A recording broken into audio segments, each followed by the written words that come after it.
Hi everyone, thanks for joining. We'll wait for others to join, so we'll start in a couple of minutes.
We'll start as more and more people join, but welcome everyone to the third panel of Digitizing Make in India.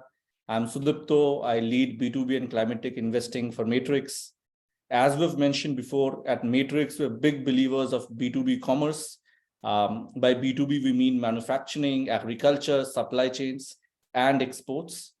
Over the past few years, we have seen significant tailwinds in the overall B2B space, which is why we've also invested in 10 odd companies in this space and recently partnered with McKinsey to launch Digitizing Make in India, which is a report on the state of B2B markets in India.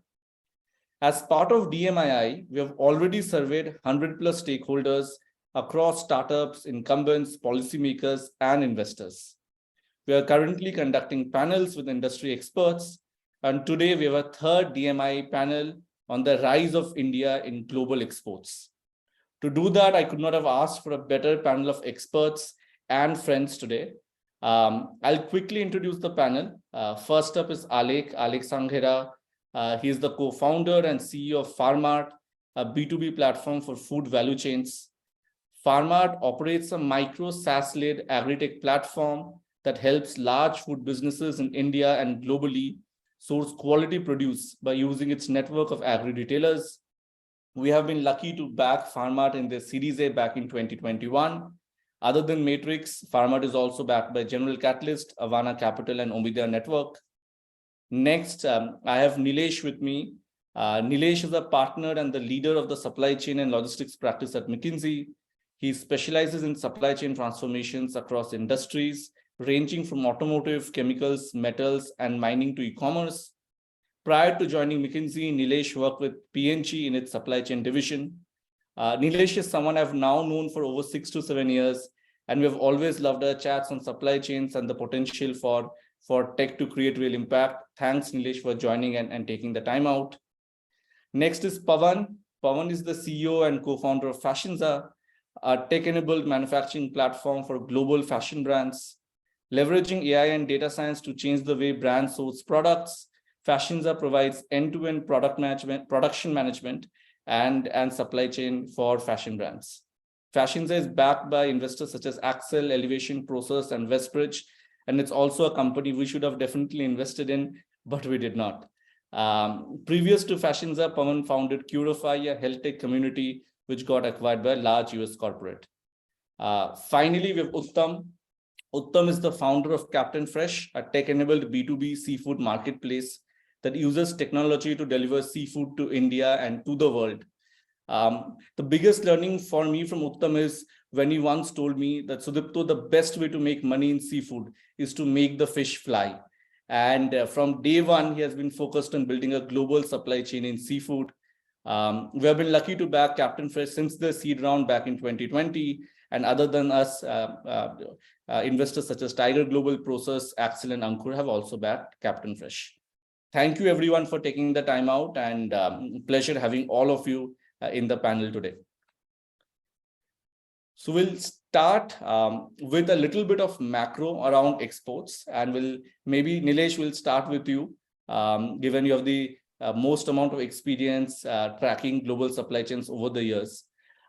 We have heard in the past 2-3 years, there's been a lot of inflection in global supply chains because of China +1 induced by COVID, Eastern Europe +1 because of the Ukraine-Russia conflict, and a lot of PLIs and impetus that the Indian government has done for manufacturing and agri to boost in India. But how much of that is real, and how have you seen the export landscape change over the years, and what's the real on-ground impact today?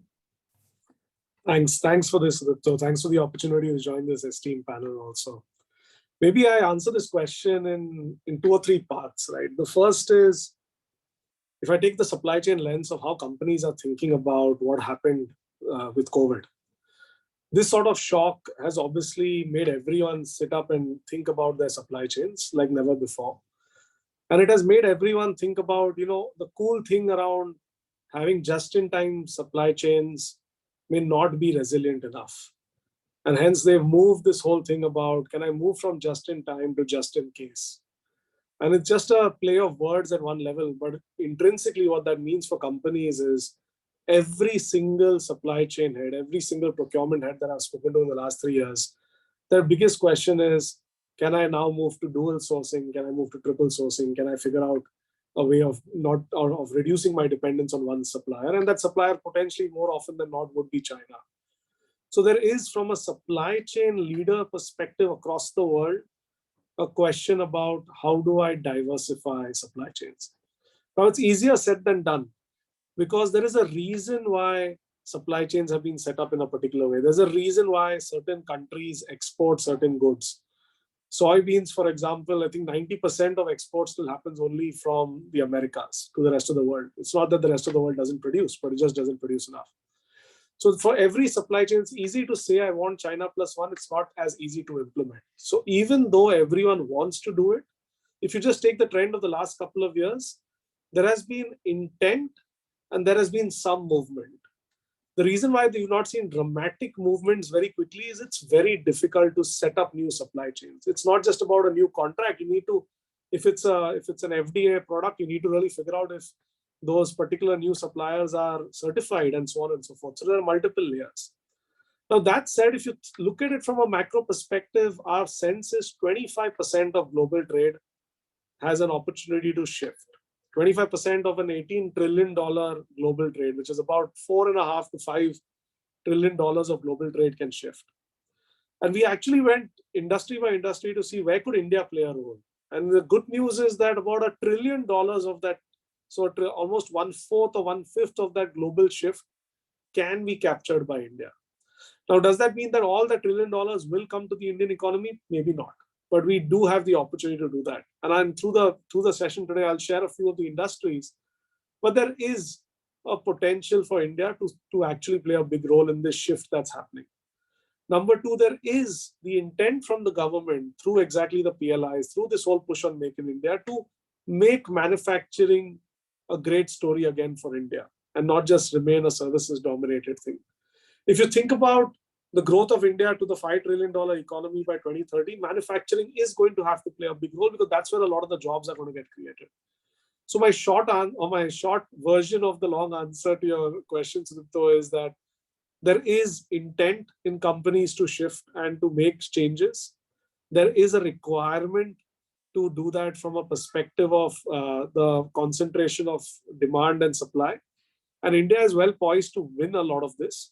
We haven't seen a lot of it on ground yet, but we are in conversations with a lot of our clients where we are seeing that many global players, of course, everyone knows about the Apple story, but many other global players are looking at India as an opportunity to actually start manufacturing, apart from depending on other Asian economies so far. Got it. Fantastic. And thank you so much for the macro overview on overall exports from India, Neelesh. So thank you so much. touching upon what you said, and you spoke about FDA, right? And maybe ask Utham to chime in here. You do global exports of seafood from India, right? And seafood as a category, it's very extremely FDA dependent, right? Which species of seafood is okay for the US to consume? So how have you seen the story play out in a category like seafood, which is extremely FDA regulated? Is there a shift in demand and underlying trend lines in the category that you operate in? Thanks, Udipto. Privileged to be part of this session. Talking about seafood, and also I think maybe connecting to what Neelesh said, I think the point that I really resonated a lot with what Neelesh said is, if you break this entire sales journey, right? Today, people recognize that India could be an option, which is if you maybe do a cold call, cold email, or want to meet, you could get a meeting. But that's about it.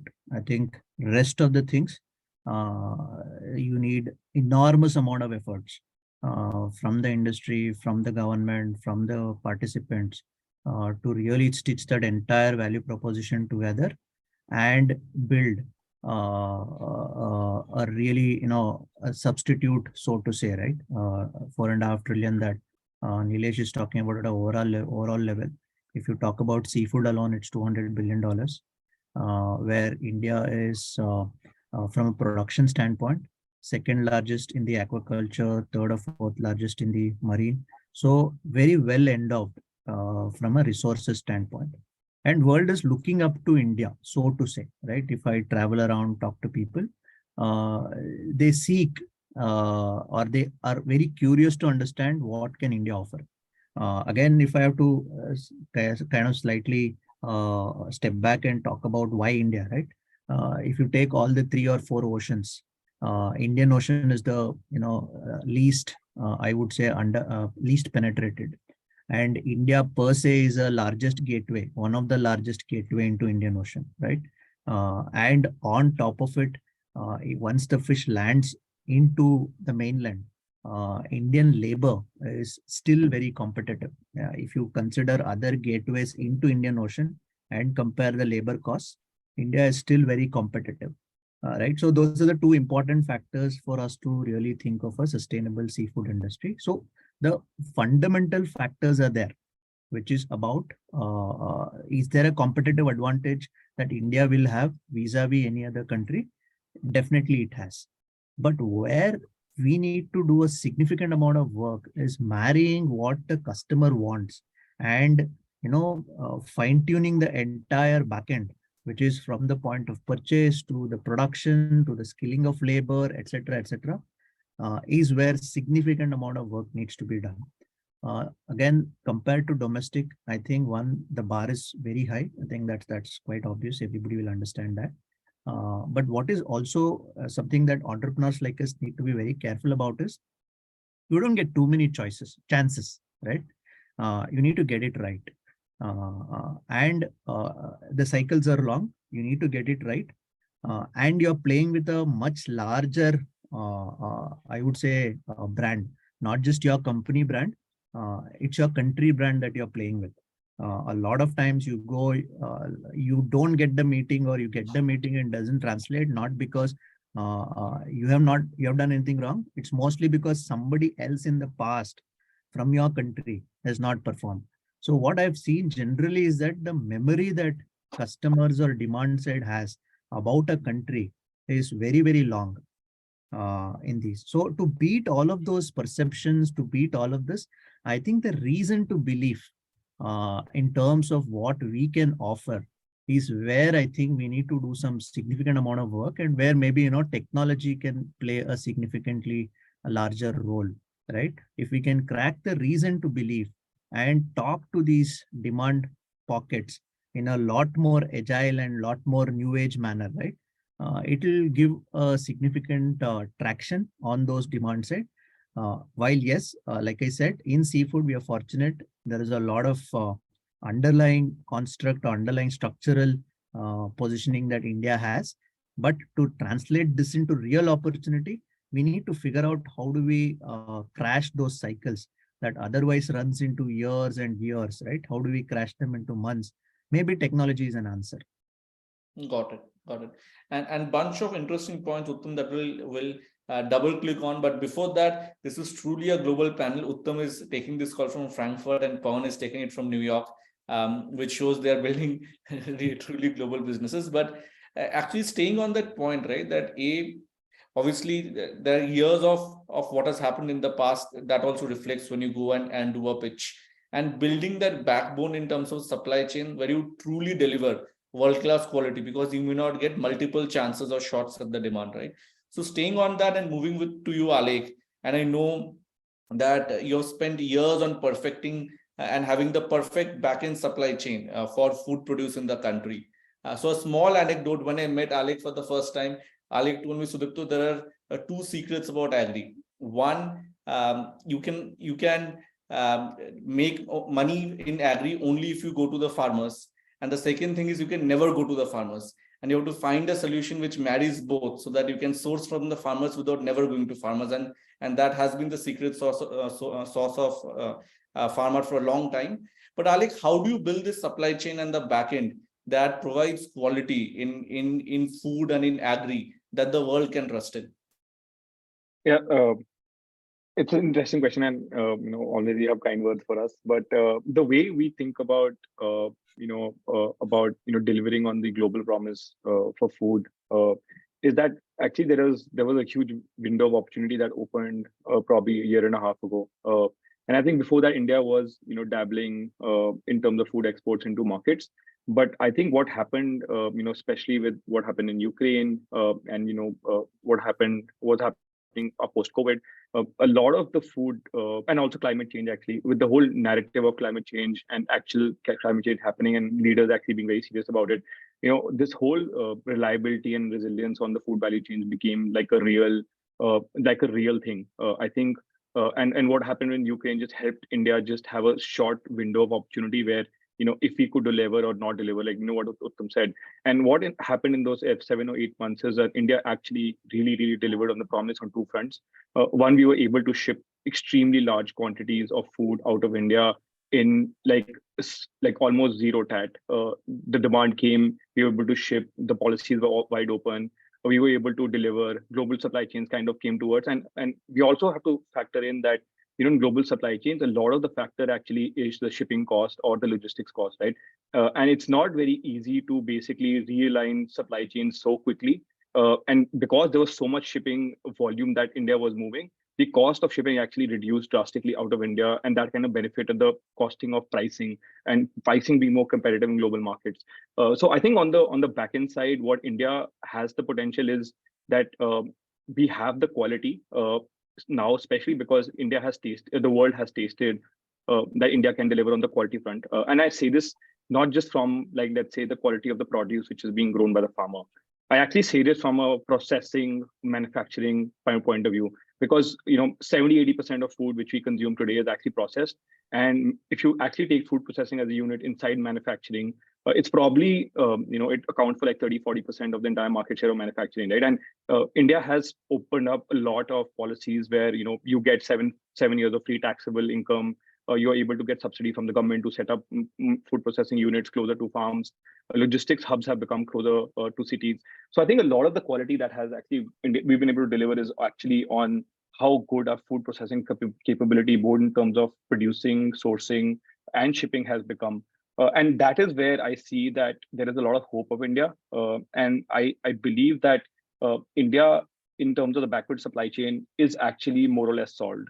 Now is actually the harder part, where you have to generate demand, you have to basically deliver on the promise on consistency, you have to basically be competitive in global pricing, and when basically everything in global market kind of tamed down, especially with the war in Europe, India has to continuously work really hard to make sure that our market share stays there, and that is also contingent of government making sure that the policies are much more vibrant for companies to be competitive, or whether it's stock limits, whether it's basically helping restrictions, or basically just building the right infrastructure, whether it's ports, logistics, or basically, continue to support the agri-processing communities to be competitive in the global markets.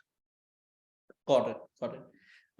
Fantastic. And I think a lot of similar points across what Neelesh, Utham and Alekh mentioned. Coming to you, Pawan, and especially in manufacturing and textiles, I think the last 2-3 years overall, textiles from India to the world has truly boomed, right? So how have you seen demand shape for India globally in your sector? Yeah. I think, Sudipto, few things have happened for sure. I think before this discussion, I was talking about why now. So obviously, one why now is supply chains getting disrupted in China, and they still continue to get disrupted, and which is why a lot of our customers are always looking for alternatives. And I think the second thing which has happened is just on the consumer front, like whether you like it or not, but a lot of consumers are looking for something which is not made in China, even in the US. Now that is because of some political sentiments or some other sentiments. I don't want to go into that, but that has really shaped the thing that people want to look outside China. And if I talk about an industry like ours, which is super labor heavy, very few countries in the world can actually give you the scale as well as the pricing, the cost, and at the same time be able to handle complexity. Now, for example, if I talk about Bangladesh, cheaper labor than India, although now the wages are rising, a great capacity. But the challenge with Bangladesh is that they can manufacture pretty much the basic stuff, which is essentially they just do it over and over again and hence become very good at it on the efficiency front. Now, India, because of its talent, which has been there for almost like for decades and centuries, can do a lot more stuff. Like the width that you can get in India because of our billion man population is just humongous. So that has been a key shift from China to India. Obviously, a lot of demand has gone to Vietnam, Bangladesh as well, but very few countries in the world can actually absorb the level of demand that is going to the level of supply that is going to come out of China with the width that the world needs. Now, I can't comment on other industry, but in our industry, width is extremely important. And one reason China always wins is because, like, you go to a Guangzhou market or any other textile market, you just are able to get almost pretty much everything under the everything that you want to offer. Everything that a Walmart offers is already available there. So it just becomes much easier for everyone. And I think those are some of the things that India can offer.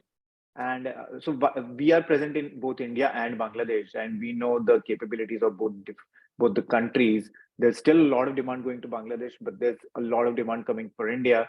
At the same time, I think one more thing that has happened is India is a fairly stable country compared to other countries that are out there. Like Bangladesh is struggling because of forex reserves. Vietnam still fairly immune, but it's also a smaller country. It's about like 100 million people. How much they can absorb? They already do $400 billion of exports. Sri Lanka is struggling. So very hard in this environment to find a stable country where you can rely on supply chains and at the same time they can absorb a large part of your demand as well. So anyway, that has been our experience with India, and honestly super bullish here, especially for a labor heavy industry like ours. Got it. And two very interesting points that you made, Pawan, right? I think one was on the scale. Like for most industries, if India exports 10 billion, China today does 150 billion. And even if 10% of the demand comes to India, you are actually more than doubling in capacity, Correct. which is how big China is compared to India today and how big the opportunity lies for India, right? And second, I completely agree on the size and width of the catalog. For us to be relevant in the global scheme of things, we need to be doing well a bunch of things so that as a buyer, I get a consolidated product and consolidated catalog where I can buy multiple things from India. So thank you for both the points. I think everyone touched upon regulations and then there's why now that certain industries are set for success compared to others, either because of regulations or India is actually competitive compared to other countries in the world. And Neelesh, you obviously mentioned you dissected the 4.5 trillion and found that this is the 1 trillion which makes sense for India to export, right? So would love to hear a little bit on which industries make sense, why at a macro level basis, your analysis. Neelesh, you're on mute. Sorry about that. It's a very interesting analysis, right? And it actually throws out a few industries which become the front runners where India has a great opportunity. And it is not only labor intensive, the nature of the labor intensity of those industries, but also where India has talent to be able to help grow it. So some of them are obvious: automotive, chemicals, places where India does already a lot are there in the list. But as interestingly enough, electronics, semiconductors, medical devices, which you usually would have thought are going to require a whole amount of very complex engineering talent, is something that India is starting to be seen as a very relevant source. And this is right from fabrication units to, and this is not just an Apple trying to now assemble phones in India. It's actually Indian companies starting to say, hey, how can I go backstream and start fabricating chips in India? So semiconductors, medical devices, electronics, automotive, chemicals. If I have to really pick 5 of the large global shifts that are happening, these would be the 5 that truly resonate with most clients of ours, as well as most of the conversations we're having with foreign companies wanting to set up base in India. Now, like Pawan said, it's not like we're the only one. We're not the only player in town. Vietnam is also seen as a very interesting and a very relevant play in this space. Maybe not that much Bangladesh for these industries, but there's enough to go around for India to get its fair share and actually make it big in these industries. If that answers your question, Utham. Got it. No, fair. Thank you, Neelesh. And I think for all the founders in the audience, I think you have the sectors where it makes sense to start up in India. But a lot of these shifts are getting captured, obviously, by incumbents, right? So it's not easy to set up a semiconductor factory. And more often than not, it's actually a JV with a global company, with an Indian company setting up a very large line in China, in Chennai.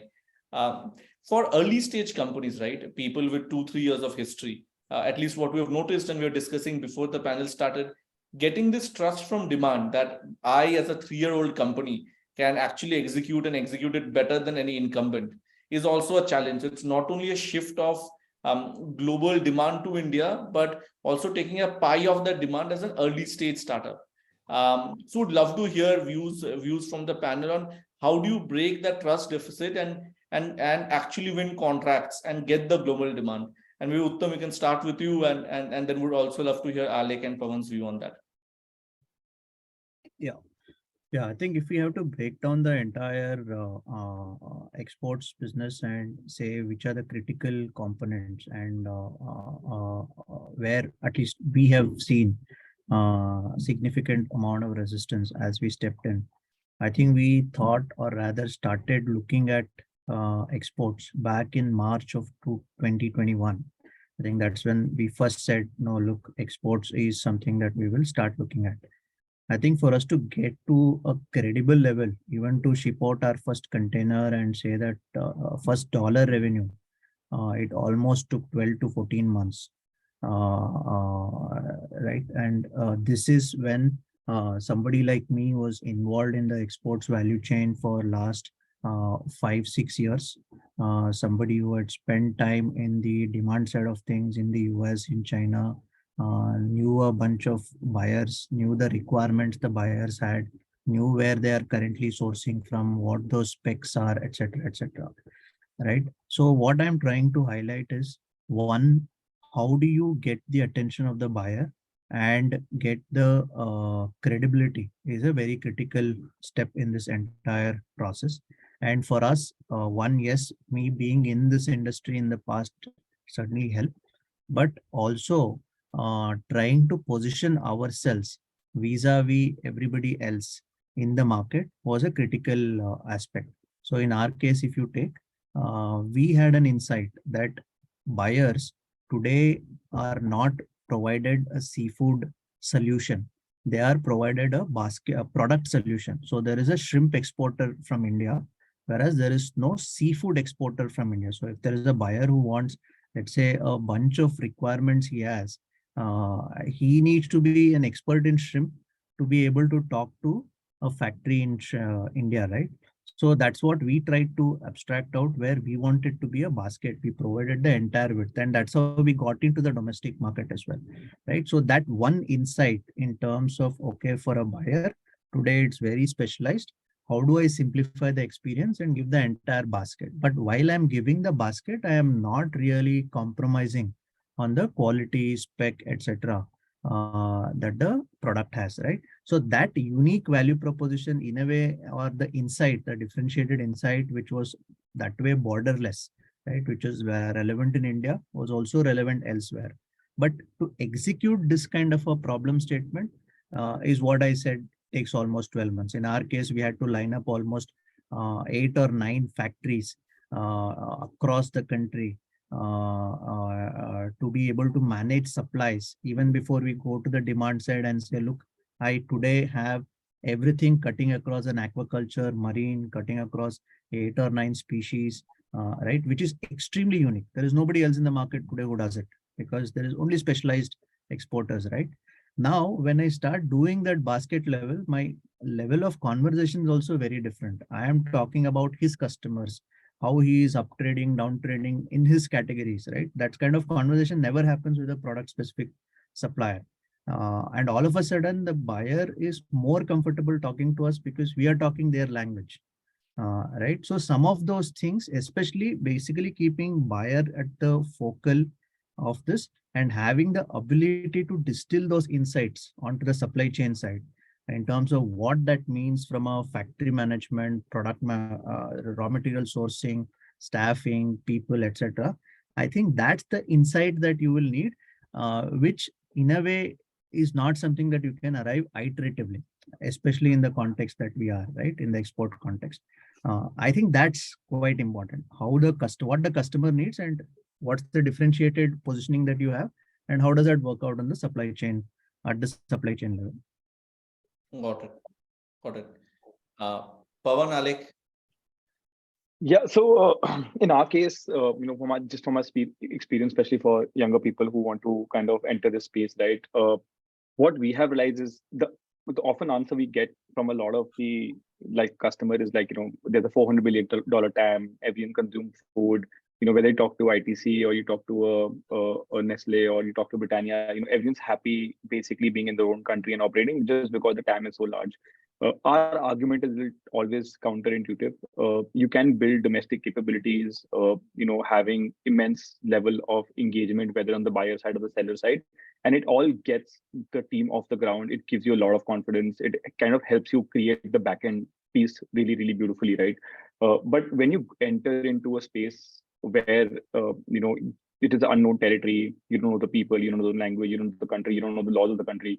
It's often time challenging, and that's the biggest reason I feel like a lot of the bigger folks have or have basically stayed away from just being global dominant players, simply because they feel यार कि हाँ चल रहा है, ठीक है, India बहुत बड़ी market है, काम हो जाएगा, right?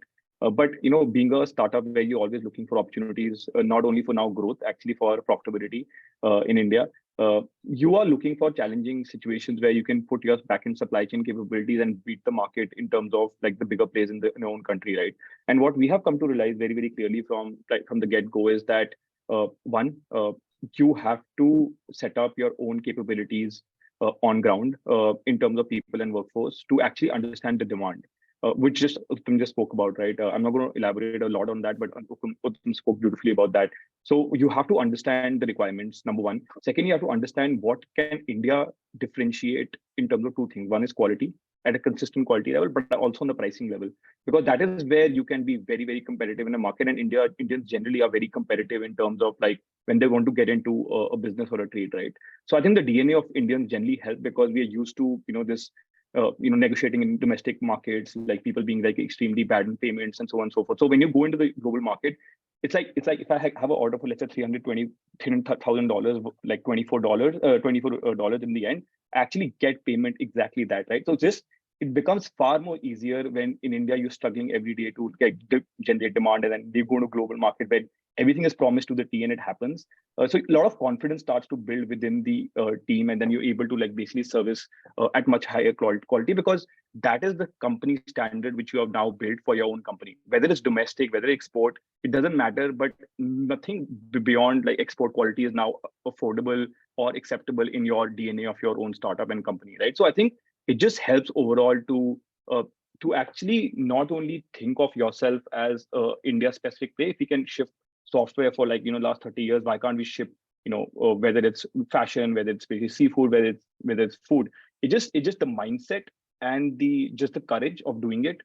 It is daunting. You'll have a lot of challenges, but eventually the excitement level trumps everything, and then eventually the business starts to propel, both in terms of doing DNA as well as just velocity in a very and also profitability in a very different tangent.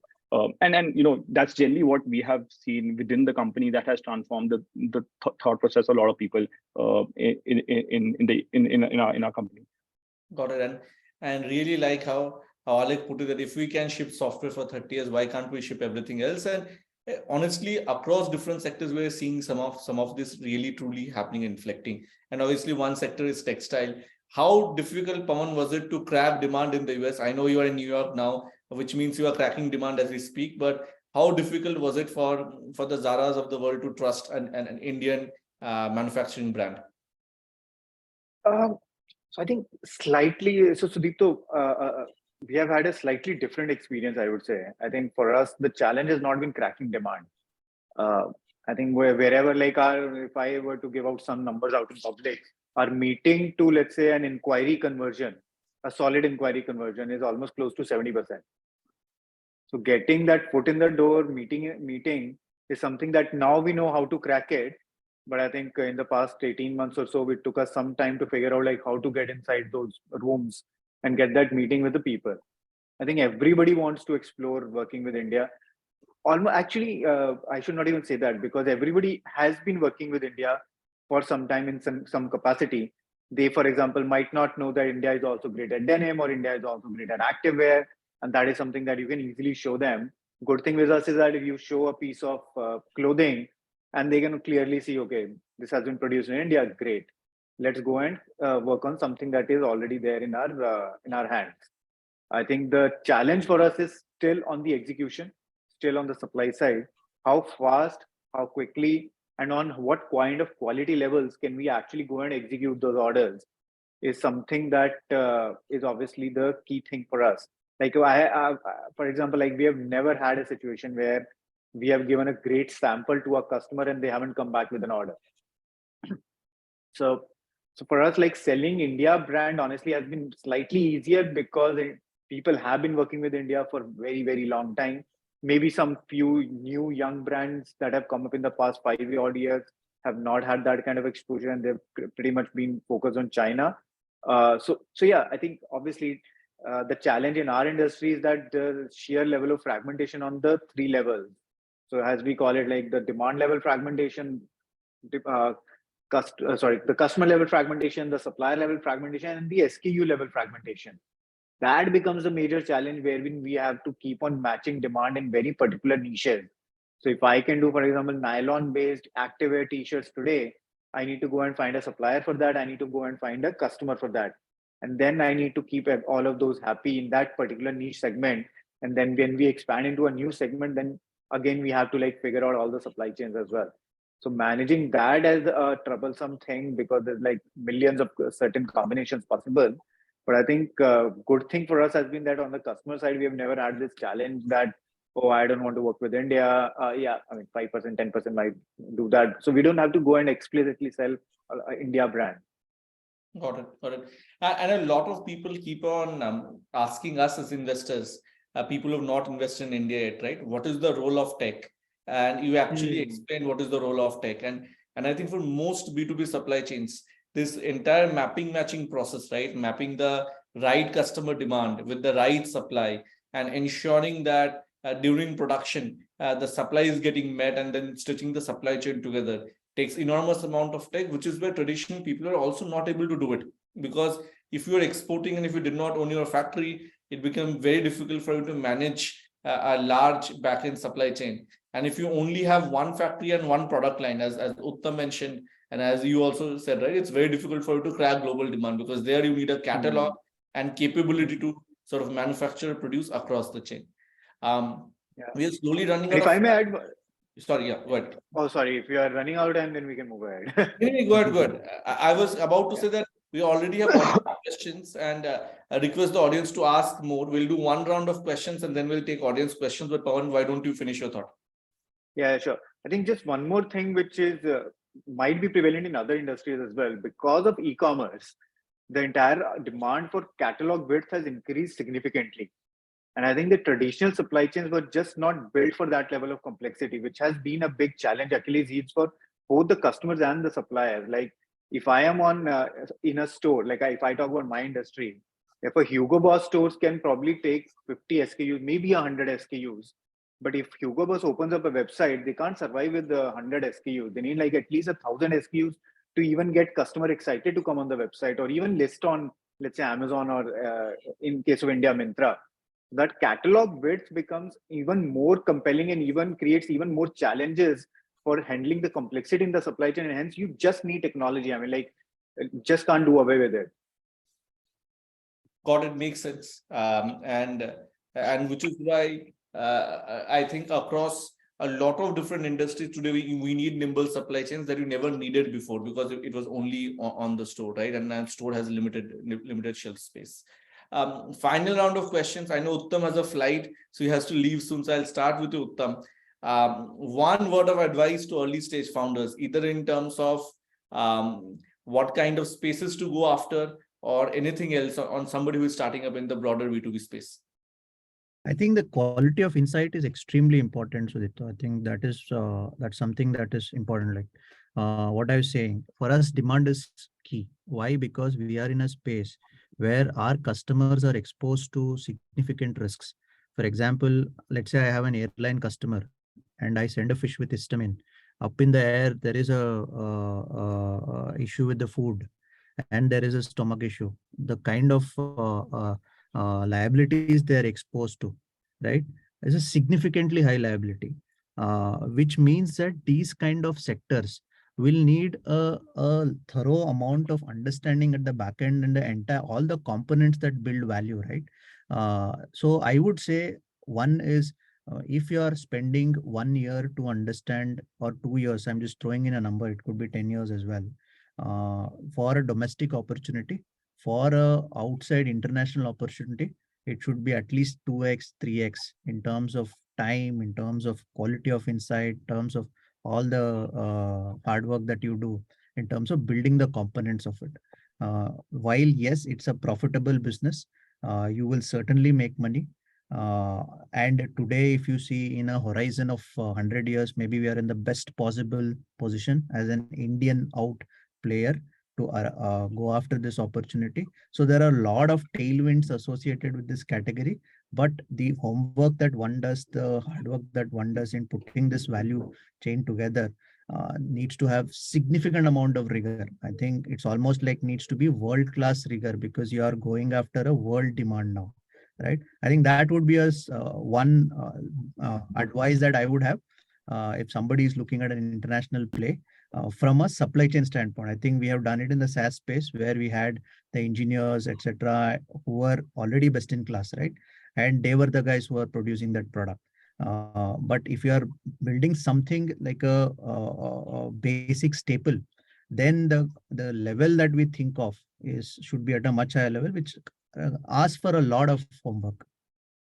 Got it. I'll move to Neelesh. The one quick question for you is slightly different, given you are the supply chain expert on this call. Here we've spoken about supply and demand. What opportunities do we have in actually the logistics supply chain of cross-border that founders can actually solve for and build for? I would suggest that founders really think through their supply chains, because I don't think export supply chains from India are perfected yet. May it be air or sea. I think the government is doing its part to an extent of trying to improve ease of doing business, streamline paperwork, creating a port infrastructure. By the way, we have actually got more port capacity than we need. The issue is not there. The issue is really on, are we as logistics players ready to support SMEs in their requirements? It is still a very cumbersome process. A large company, a large conglomerate can directly deal with a shipping line. A logistics player is going to have to deal with an intermediary, a forwarder who may not exactly know what that company means. And so there is a significant amount of white space, I would say, still in the logistics part. It itself could be an opportunity to crack, apart from being a concern potentially for manufacturers, which I do believe it is. But I think that said, it is an area where not only as companies, as manufacturers who are thinking about export should think about supply chain, not just as, let me solve today's problem. They should assume for a moment that supply chain resilience is no longer now a life insurance for them. It doesn't mean that, oh, I will have a shock only once in 10 years, so why should I even think about doing it? They should assume that supply chain, building resilient supply chains is going to be a competitive advantage to them, and spend the time and effort, similar to what Utham was saying or Pawan or Alekh was saying, around figuring out demand, to also figure out their back end, because it can differentiate them in a big way. And companies are expecting a lot more agility, may it be in terms of batch sizes that you produce to the time to delivery, and that can differentiate you in a big way versus other players in the same space. Got it. And I'll just share a small anecdote. I was talking to a large specialty chemical buyer in the US and asking them their perspective on India, and do you buy from India? And if you don't buy from India, what's the biggest reason? And they were actually fairly comfortable with the quality of manufacturing in the country. The biggest challenge was that supply chain is broken. And from China, if I order, it will always come on time.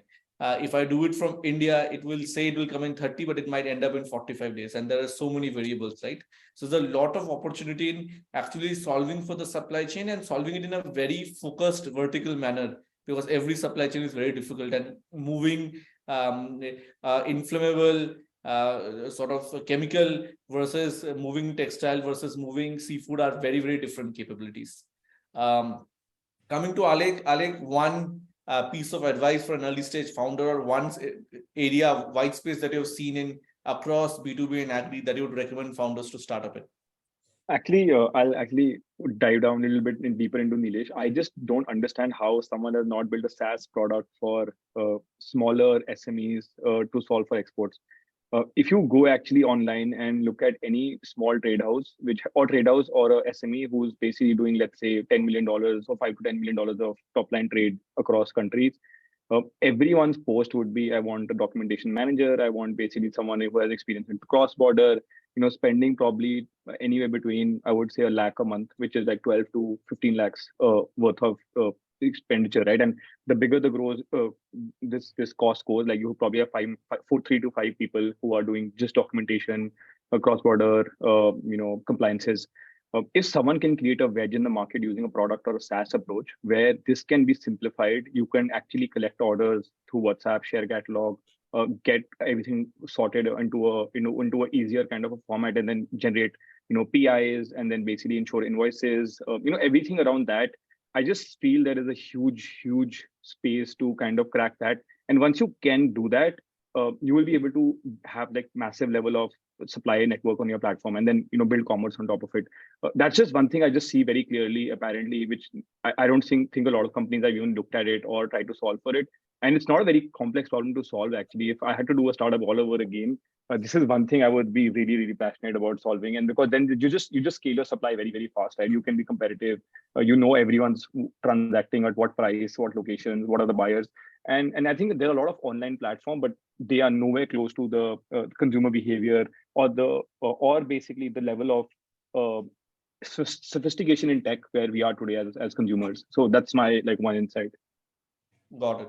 To all the supply chain logistics founders, clearly seems that there's a lot of resonance on the idea. Finally, to you, Pawan, and probably you have looked at the US the closest among everyone else in the panel. So if you look at from a demand backwards view, where do you think founders should be building the next large company in B2B cross-border?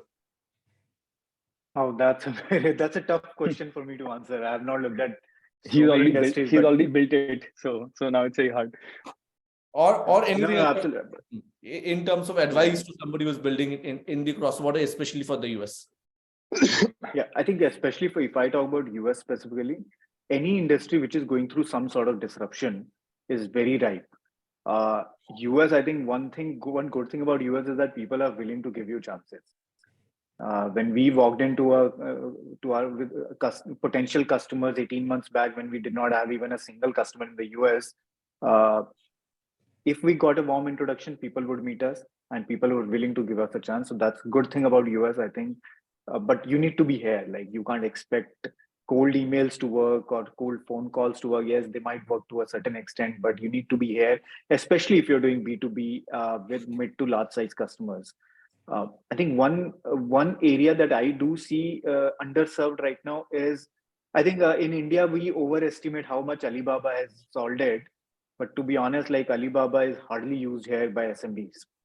So this is one area which I feel, especially serving the SMBs of the US directly from SMBs in India, is a very, very underappreciated, underexplored market. And you don't understand this like until you meet those SMB buyers here in the US. Like, I met one of my very good friends here who runs a very small brand. Like, we're not even able to serve them. Just absolutely impossible for them to even look for a new catalog or new product, even from China. Forget India. Got it. Makes sense. And I think before this also, Pawan, you were only mentioning about the why now of it, and also sectors jahan pe there are PLIs, government push, which anyways are taking off, right? But I think the interesting point that you're making now is it's not only cross-border, but it's actually connecting the SMB to SMB, and there's an enormous opportunity that nobody in India is tapping, because it's just the beginning. I know we'll run out of time and we don't have a lot of time, but we'll probably take a couple of questions from the audience. I'll request the Matrix B2B team to ask the questions to the panel. Hey everyone. I think the first one is for Neelesh. Is the China Plus One phenomena because of supply chain disruption, or is it a conscious strategic effort on part of China to move away from some industries like chemicals? I think it's a combination of both. The majority of it China is wanting to move away from certain industries, not fully, but also in certain places in China. They want to reallocate industries away from their big cities, from a pollution perspective and so on. But that's been happening for a while.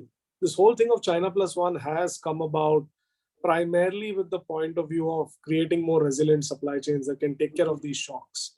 And shocks were not because, I'm not wanting to buy from China. It's shocks that I don't want to depend only on one source. And that's a very fundamental thing that people have realized over the pandemic, that if one country shuts down, frankly, your entire supply chain can shut down if you don't have an alternative. So I'd say it's more about the disruptions, less about China wanting to move away, because China wanting to move away is more a strategic call of moving some industries more into the hinterland, as well as moving out of a few very polluting industries, but it's not something that's happened only in the last couple of years.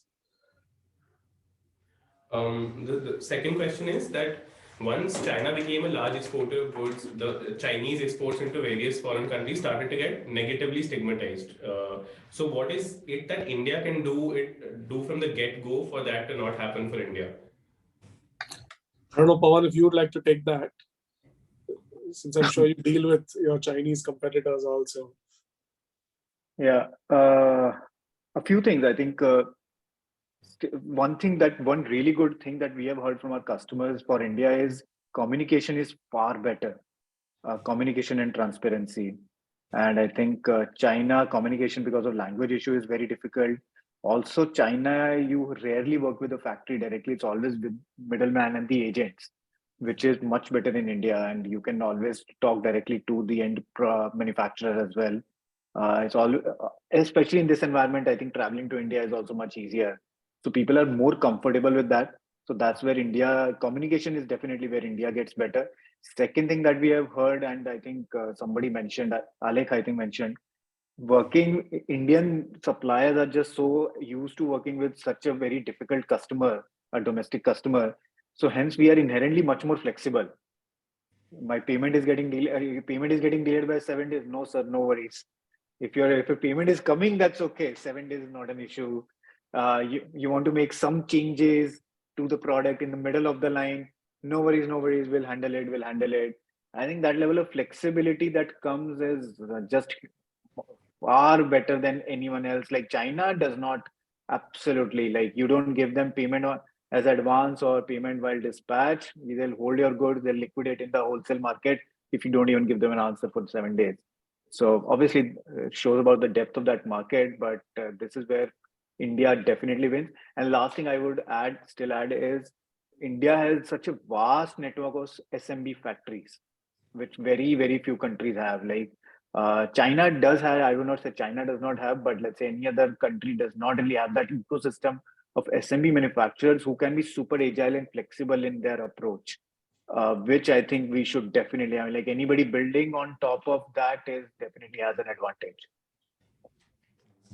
I This think one's one advantage that I have seen is on the English side. India's English advantage actually will play out because when I speak to the buyers, they treat China to a certain extent like a black box. And there are some select Chinese experts in every ecosystem, and they have to rely on them. Whereas with India, it can become a lot more broad-based.